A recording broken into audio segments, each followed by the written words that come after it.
ఓం శ్రీ గురుభ్యో నమః. శ్రీ భాగవత కృష్ణ దేశికేంద్రుల వారి శుద్ధ నిర్గుణ తత్వ కందార్థములు. నాయన శిష్య, ఇంకా ఈ ఎరుక యొక్క లక్షణములను తెలిపెదా వివరించుచున్నాను వినుము. వన్నియలైదొక చోటను పన్నుగలసినది హృదయ పద్మం పనుచున్ ఎన్నుదురు జనులు ఎరుకందున్నదాని శృతులు పల్కు సున్నా వేసుమ్మి తెలుసుటే మోక్ష మన్నా వేసుమ్మి వన్నేలన్నీయో మీరి ఉన్న వస్తువు చూడ నన్నెడరుంగక ఎన్నో రీతుల బల్పు సున్నా వేసుమ్మి తెలుసుటే మోక్ష మన్నా వేసుమ్మి. నాయన శిష్య, మహదహంకారము యొక్క పరిణామములే పంచవన్యలు, అవియే పంచశక్తులు. 1 పరాశక్తి, 2 ఆదిశక్తి, 3 జ్ఞానాశక్తి, 4 ఇచ్ఛాశక్తి, 5 క్రియాశక్తి. ఈ 5 శక్తులు కలిసినదే హృదయ కమలమందురు. లేని ఎరుక అందుండి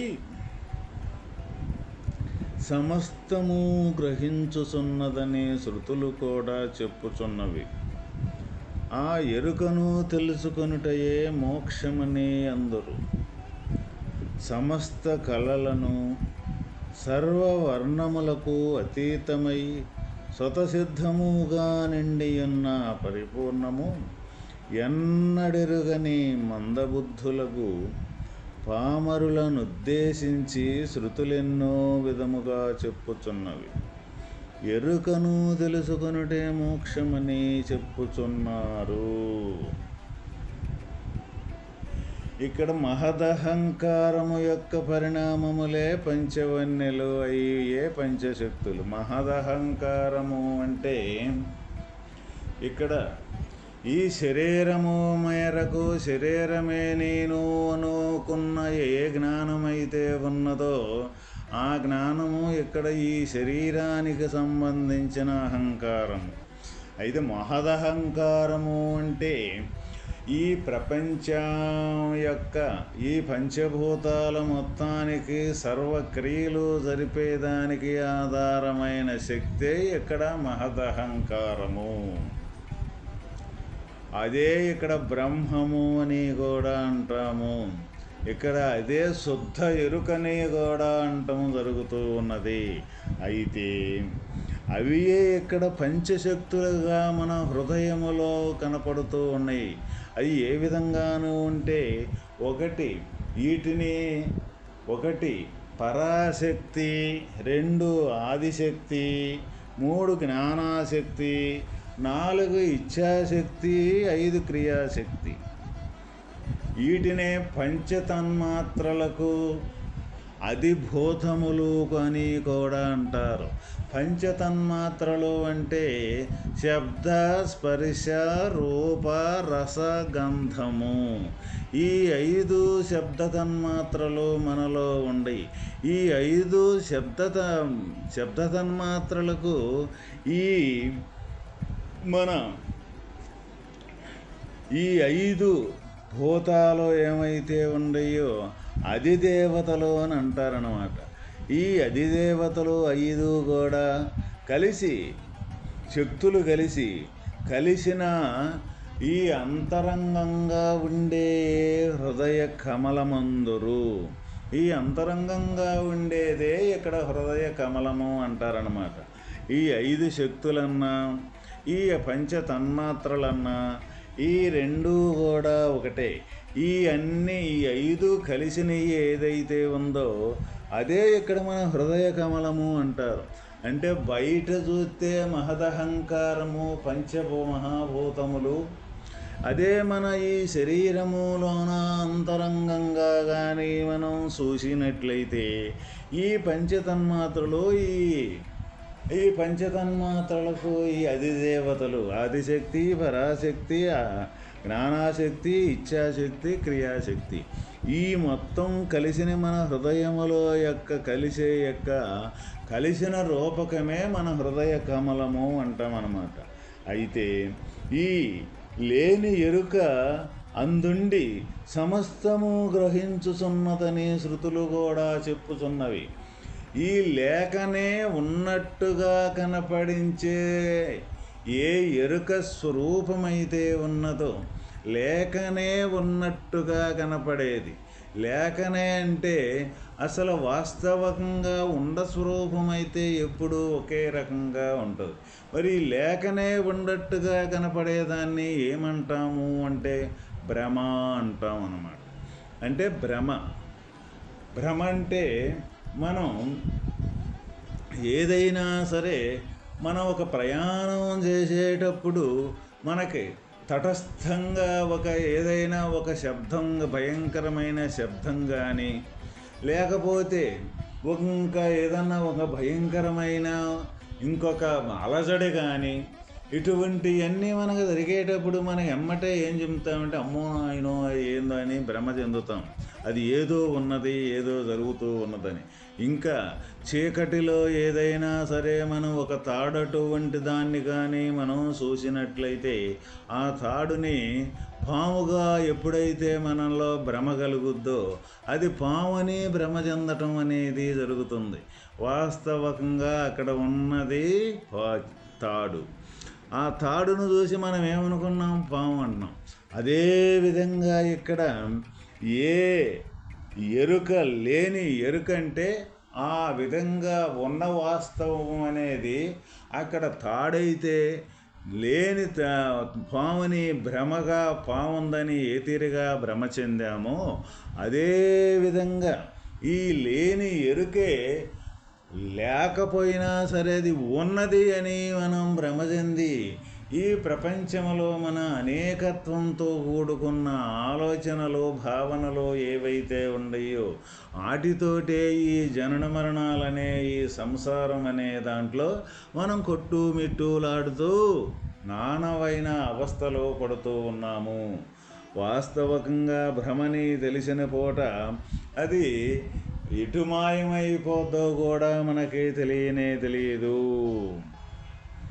అయితే ఆ ఎరుకను తెలుసుకొనుటే మోక్షమని కూడా కొందరు ఈ భ్రమతోటి లేకనే ఉన్నట్టుగా ఉన్న ఎరుక జ్ఞానస్వరూపమే తెలుసుకుంటే అదే మోక్షము అని కొంతమంది లోకములో అంటూ ఉంటారు.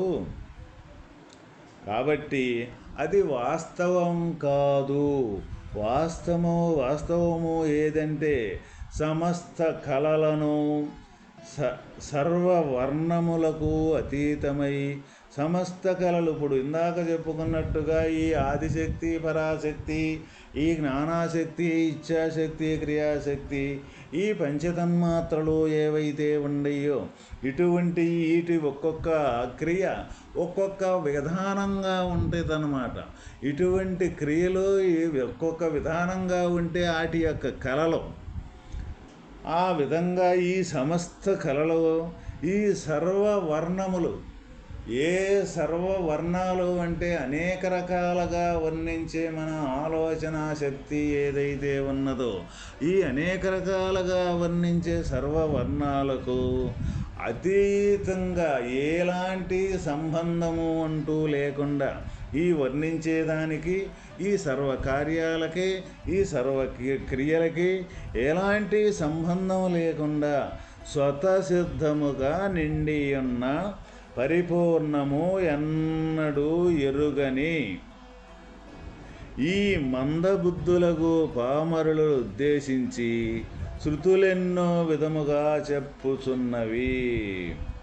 అంటే అసలు వాస్తవకంగా పరమాత్మ దైవము ఈ కదిలికలు, ఇప్పుడు ఈ కళలు కానీ లేకపోతే ఈ క్రియలు కానీ ఈ మనంలో జరిగే అనేకత్వం కానీ ఇవన్నీ ఏ విధంగా జరుగుతూ ఉన్నాయి అంటే మనం ఒక్కొక్క దాన్ని గుర్తెరుగుతూ ఉన్నాము అంటే ఆ గుర్తెరక్కతలకి ఆ గుర్తెరిగేది అంట ఉనికి మన దగ్గర లేదు. మన జ్ఞానంతో ఒక విషయాన్ని, ఒక రూపకాన్ని గుర్తెరుగుతున్నామంటే ఆ ఎరిగినప్పుడే మనకే ఆ గుర్తు యొక్క వివరం అనేది మనకు అర్థం అవటం జరుగుతూ ఉంటుంది. గుర్తెరగకుండా ఏది ఉన్నప్పటికీ కూడా ఈ ప్రపంచంలో మనం జ్ఞానంతో గుర్తెరగకుండా ఏది ఉన్నప్పటికీ కూడా దాని విషయం అనేది మనకు తెలియదు. మళ్ళీ ఈ గుర్తెరిగిన విషయాన్ని వదిలి మళ్ళీ తర్వాత ఇంకొక దాన్ని గుర్తెరిగితేనే ఆ గుర్తుకు సంబంధించిన అర్థం కానీ దానికి సంబంధించిన వివరణ కానీ మనకే గోచరించటం అనేది జరుగుతూ ఉన్నది. అయితే ఇక్కడ ఈ గుర్తెరిగే విషయం అనేది ఈ మన పంచతన్మాత్రలలో ముందు మనం శబ్దాన్ని గుర్తెరుగుతాం. శబ్దానికి ముందు అక్కడే ఉంది స్తోత్రం చెవనేది. అయితే ఏదైనా ఒక శబ్దం అనేది మనకి వినపడ్డప్పుడు ఇది ఫలానా శబ్దము అని మన శబ్దాన్ని గుర్తెరగటం జరుగుతుంది. అయితే ఈ వాస్తవమైన ఈ అచల పరిపూర్ణం అనేది ఈ శబ్దానికి ముందు ఉన్నది, ఈ శబ్దం వినపడేటప్పుడు ఉన్నది, శబ్దం విన్న తర్వాత కూడా ఈ అచల పరిపూర్ణం అనేది ఏమీ ఉనికంటూ లేకుండా ఈ విన్న శబ్దంతో కానీ ఈ వినేక జ్ఞానంతో కానీ ఎరుకతోటి కానీ ఎలాంటి సంబంధం లేకుండా స్వతసిద్ధముగానే ఉన్నది. ఇక్కడ గుర్తెరుగుతూ ఉన్న ఏ జ్ఞానమైతే ఉన్నదో, ఏ ఎరుకైతే ఉన్నదో ఆ ఎరుకే ఇది ఫలాని శబ్దం అని స్తోత్రం ద్వారా వినటం అనేది జరుగుతూ ఉన్నది. అదేవిధంగా ఈ చర్మంతో మనం ఈ చర్మంతో మనం ఈ స్పర్శననే దాన్ని గుర్తెరుగుతూ ఉంటుంది ఈ జ్ఞానం.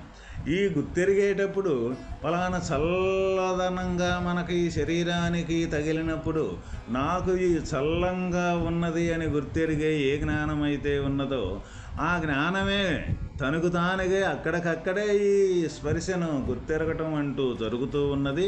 తర్వాత మళ్ళీ కొంత సమయానికి గుర్తంటూ లేకుండా పోతూ ఉన్నది. ఇదే ఎరుక యొక్క స్వాభావికం. అయితే ఈ గుర్తు ఎరగతలకి ఉన్న అచల పరిపూర్ణ స్వరూపము అక్కడే స్వతసిద్ధంగా ఉన్నది. ఈ గుర్తనే వికారం అనేది కదిలినప్పుడు అక్కడే ఉంది, ఈ వికారం కదలనప్పుడు అక్కడే ఉంది, కదిలి ఇది పోయినాక కూడా అక్కడే ఉన్నది. అందువల్ల అచలం యొక్క స్వరూపం ఎప్పుడు స్థిరంగానే ఉన్నది. అయితే ఇంకా ఈ విధానంగా మనం ఒక దృశ్యరూపకంగా చూసినప్పుడు మన కళ్ళు ఒక అందమైన వస్తువును కానీ ఒక వికారవంతమైన వస్తువును కానీ ఇది ఫలానా అందంగా ఉంది ఈ వస్తువుని గుర్తెరగటం అంటూ జరుగుతూ ఉన్నది. అది గుర్తించగతలకి ఈ గుర్తు ఎక్కడ ఉందో కూడా మనకు తెలియదు. ఆ గుర్తు అక్కడికక్కడికే తయారవుతూ ఉన్నదన్నమాట. అంటే ఈ ఎరుక, ఈ జ్ఞానం అనేది అక్కడికక్కడే తయారవటం, దాన్ని గుర్తించటం, మళ్ళీ తర్వాత ఏమి గుర్తు లేకుండా అక్కడికక్కడే మళ్ళీ ఎటు పోతుందో తెలియకుండా పోతూ ఉన్నది. అయితే ఈ తీరుగా ఈ లేఖనే అక్కడికక్కడ కల్పింపబడ్డ ఈ జ్ఞాన స్వరూపం ఏదైతే ఉన్నదో, ఈ ఎరుక స్వరూపం ఏదైతే ఉన్నదో ఇదే నిజము అని మనం ఈ ప్రపంచంలో ప్రతి ఒక్కరము కూడా ఈ జీవన విధానము అని గడుపుతూ ఉన్నాము అన్న విషయాన్ని మనం ప్రతి ఒక్కరం కూడా అర్థం చేసుకోవలసిన విషయం ఎంతైనా ఉన్నది. బాగుగా విచారణ చేస్తే మన జీవితం మొత్తం కూడా ఇదే లేకనే ఉండట్టుగా ఈ తీరుగా కల్పింపబడ్డ జ్ఞానం ఏ జ్ఞాన స్వరూపం ఎరుక స్వరూపం అయితే ఉన్నదో అదే నిజము నిజము అనుకొని మనం ఇక్కడ ఈ జీవన విధానం అని గడుపుతూ ఉన్నాం. అది మనం నిజం అనుకున్నా కానీ అది నిజం కాదు, నిజం అనుకోకపోయినా కానీ అది నిజంగానే కాదు. అందువల్లే ఇటువంటి జ్ఞానాన్ని తెలుసుకుంటే, ఈ ఎరుక స్వరూపాన్ని తెలుసుకుంటే అదే మోక్షము అని కొంతమంది ఈ లోకంలో చెబుతూ ఉంటారు అని ఇక్కడ మనకు భగవానుడు తెలియజేయటం అనేది జరిగింది. వాస్తవమైన పరిపూర్ణము యొక్క వస్తువు, పరిపూర్ణము యొక్క స్వరూపము అనేది వీటన్నింటితోటి, ఈ ఎరుకతోటి ఎలాంటి సంబంధము లేకుండా ఎప్పుడూ ఒకే రకంగా ఉండ యొక్క స్వరూపమే అచల పరిపూర్ణం యొక్క స్వరూపము. ఓం తత్సత్.